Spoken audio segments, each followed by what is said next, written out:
de natureza, tecnicamente, filosoficamente, é criado o Estado civil por um acordo de vontades.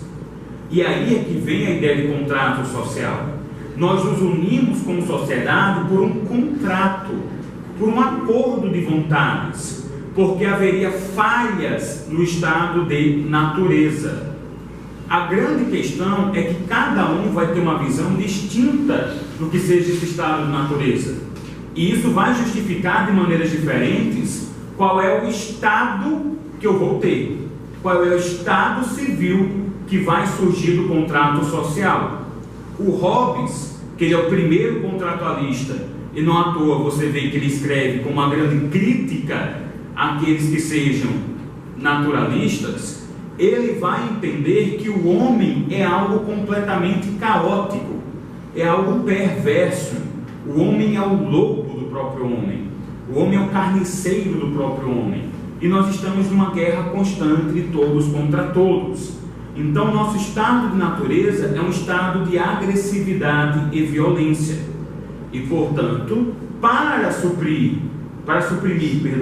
abafar tanta violência, o estado civil que vai surgir tem que ser um estado tão violento quanto, forte, soberano, absoluto. Daí é a ideia do absolutismo, que ele vai dar origem ali no século XVI e século XVII.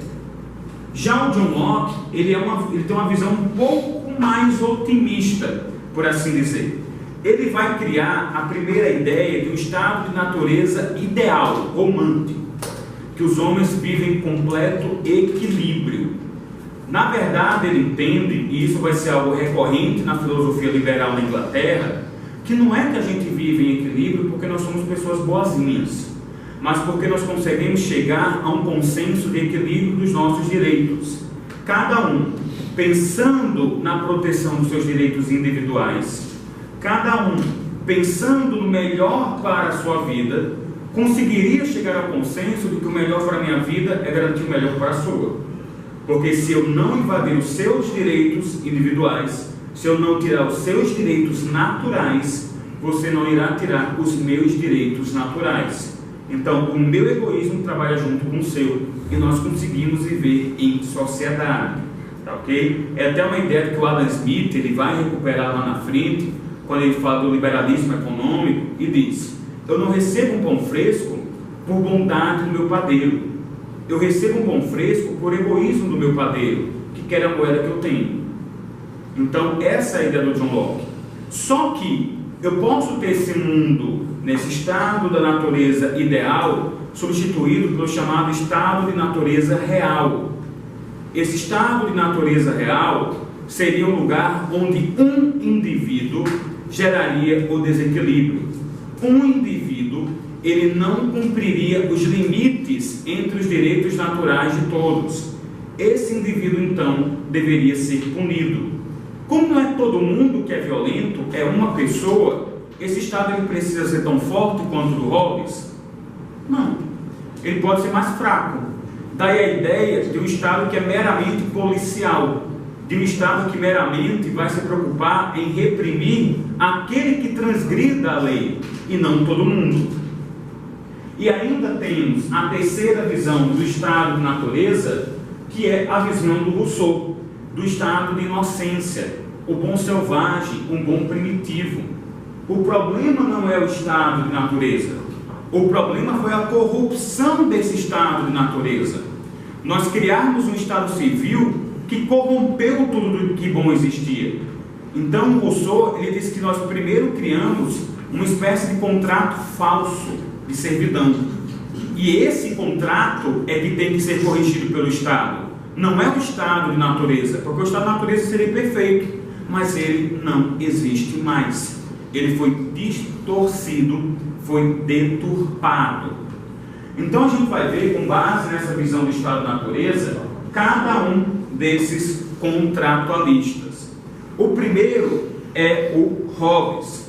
O Hobbes, ele nasce em 1588 e falece em 1679.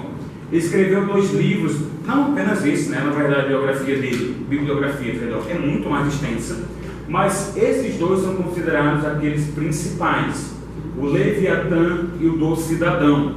No Leviatã, ele traça basicamente os limites daquele Estado, quer dizer, limite não existe, né? Ele basicamente traça os poderes absolutos daquele Estado. O Leviatã é um monstro bíblico. E no do Cidadão, ele comenta um pouco de quais são aí sim os limites e deveres dos indivíduos que estão abaixo do Leviatã. E aí, dada a criação desse Estado, ele é conhecido como um dos pais do absolutismo. É a partir daí que o absolutismo ele vai ganhando uma base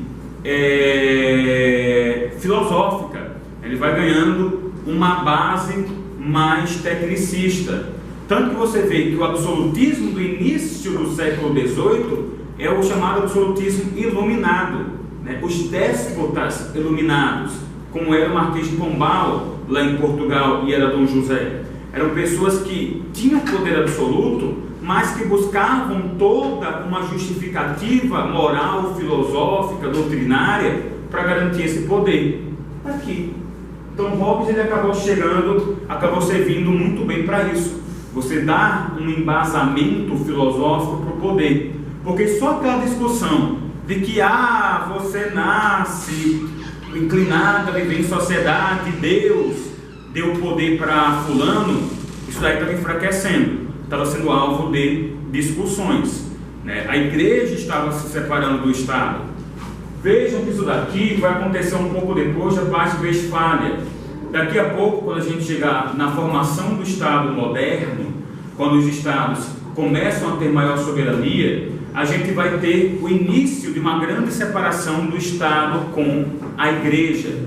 Ainda não é uma separação completa, né? Esses Estados eles vão ser Estados basicamente com governos confessionais, governos religiosos, mas eles passam a ter um maior poder político. Então é justamente aqui eu preciso ter um maior embasamento. Eu não vou excluir toda a questão divina. Durante Hobbes, a soberania ela ainda é uma soberania divina, mas eu vou agora buscar outros embasamentos. É justamente a ideia do contrato social, que curiosamente ele não chama de contrato social. Quem vai chamar de contrato social, esse pacto de vontades, é o Rousseau. Só o terceiro deles fala contrato social. A gente fala retroativamente, que o Hobbes escreveu um tipo de contrato, que o Locke escreveu um tipo de contrato. Então, bora ver aqui as bases do contrato do Hobbes. Bora lá. Primeira base, eu comentei um pouco, mas agora expandindo, como era o estado de natureza dele, né? Como era o estado de natureza do Hobbes. Então ele acreditava que esse estado de natureza era um estado de guerra constante, seria um traço básico do indivíduo. Eu teria uma necessidade constante de expandir meu patrimônio, de expandir minha riqueza, uma necessidade constante de suprir as minhas necessidades. Eu não seria capaz de uma organização natural, eu só seria capaz de uma organização forçada. Então ele via o ser humano como um animal associal, um animal individualista, e não um animal político, sociável, como era a visão do Aristóteles, do Platão, do Tomás de Aquino. Só que tem um problema. Em algum momento, esse homem que tem necessidades que quer suprir, que quer a glória de ser conhecido, de ser mais forte, que tem a vaidade de ter coisas que os outros não têm, em algum momento ele perceberia que esse é um caminho destrutivo a nível macrosocial. Microsocial até ele podia se dar bem, mas macrosocialmente ele ia ver que aquela sociedade não era uma sociedade estável, não era uma sociedade que pudesse perdurar a longo prazo. Então ele disse, pronto, a gente vai morrer daqui a pouco. Do que adianta eu acumular toda essa riqueza se amanhã vai vir um cara e vai me matar? Do que adianta eu criar arte se essa arte não vai ser consumida? Eu cultivar a terra se a terra não vai ser colhida por mim? Então que se foda tudo. Então havia esse temor de uma completa apatia da sociedade, de que a sociedade simplesmente jogasse tudo para o ar, e isso acabaria levando à extinção do ser humano. E aí que nasce um outro sentimento, que é mais forte ainda do que a necessidade, do que a glória, do que a vaidade. É o sentimento de sobrevivência. Acima de tudo, o homem queria sobreviver. Então ele era capaz de abrir mão dos seus direitos, de abrir mão de toda a sua glória, de todo o seu poder para sobreviver. Mas com um detalhe: eu só faço isso se todo mundo fizer, porque eu não vou ser otário de abrir mão de toda a minha capacidade de sobrevivência, e pessoas que eu não confio. Não havia um sentimento de nacionalidade, não havia um sentimento de pertencimento de grupo, pessoas que eu não confio exercerem poder e eu não. Isso é importante da gente observar. A ideia de nação, a ideia de pertencimento só surge décadas depois. A primeira pessoa que realmente escreve sobre nação como indivíduos que têm uma identidade cultural, racial, religiosa, linguística, é o Abade de Sieyès, já no século XVIII, ali no caminho para a Revolução Francesa, quando ele escreve o que é o terceiro Estado. Que ele vai dizer: o terceiro Estado é o Estado francês, é a nação francesa, pessoas que têm que se identificar. Então, o Hobbes, ele vê que aquela sociedade não tinha esse sentimento de autoimagem, de autoconfiança. Portanto, só existe uma maneira de eu preservar a minha vida: eu e todo mundo conferimos a nossa soberania para outro, o nosso poder, o nosso direito de autodirecionamento, de autogerência da vida para outro indivíduo. Que indivíduo seria esse? O Leviatã. Então, todos os homens deveriam entregar todos os seus direitos. Pessoal, eu não preservaria nenhum. Vida, liberdade, propriedade, aqueles direitos mais basilares, aqueles meus direitos naturais, eu entregaria tudo para a mão do Leviatã. Olha só que imagem interessante. Isso daqui é uma das capas mais conhecidas, não é a capa original, mas uma das capas mais conhecidas, de uma das edições mais conhecidas. O Leviatã está com poder militar, olha só a espada, com poder da nobreza e com poder religioso.